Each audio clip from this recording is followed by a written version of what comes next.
हाय मित्रांनो, आज तुम्हाला तर माहिती आहे माझ्या घरी देवी आणल्यामुळं पूजा होती. मग त्या पूजेचं सामान घ्यायला आलती, कारण की आज पोळ्याचा स्वयंपाक करायचा होता. तर बघू शकता तुम्ही काही काही सामान घेतलेले.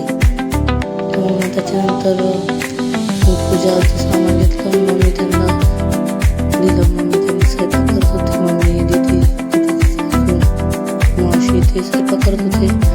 मला जायचं होतं मार्केटमध्ये, कारण की तुम्ही बघितलं असेल मागच्या ब्लॉगमध्ये का मी सवासचं सामान आणलं होतं. त्याला थोडं कमी पडलं, त्याच्यामुळे आलटोबर गेलो होतो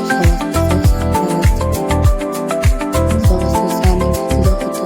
थोडंसं बाजाराला गेलो, कारण टमाटे आणायचे ते पण नव्हते, ते पण आणायला गेलो होतो. ते आणल्यानंतर घरी बघू शकतो पूजा होती चालू. पूजा करत होती.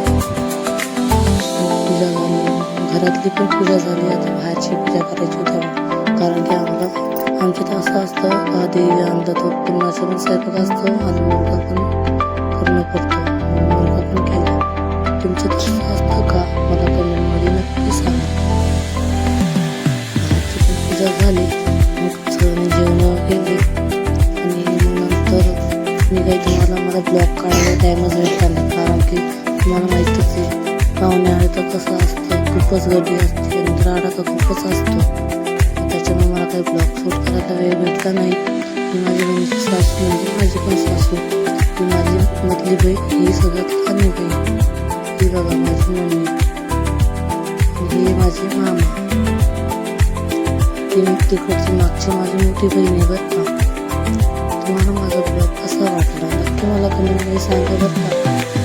तर त्यांना ना घरी जायसाठी निघायचं होतं. ही माझी मावशी बरं का मोठी. हे बघितलंच असं तुम्ही माझे मामा, म्हणजे चुलत आहे पण सख्यासारखेच आहे. मी आता हे निघले होते घरी जाण्यासाठी, आवरत होते. आणि मी तुम्हाला माझं देवघर तर दाखवलंच नव्हतं वाटतं मला. तर हे बघा माझं छोटं मोठं देवघर. आता मंदिर आणून नंतर थोडा वेळ लागेल त्याला. तर तुम्हाला माझा ब्लॉग कसा वाटला नक्की कमेंटमध्ये सांगा.